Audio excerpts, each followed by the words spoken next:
წოდვა საშიში არა, სწორად გამიგეთ როგორც ახლა რასაც. წოდვა საშიში არა.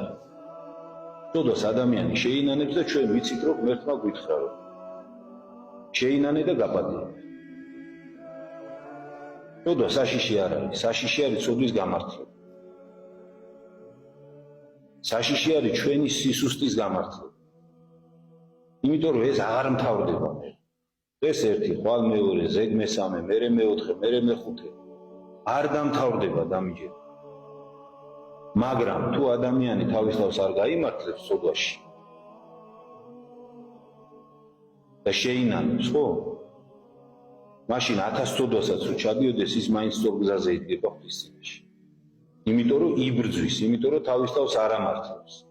იმიტომ რომ მზად არის, ესე ვთქვათ, ცეცხლში გაიაროს, ოღონდ კი ღმერთამდე მივიდეს, იმიტომ რომ გააზრებული აქვს რომ წოდავს.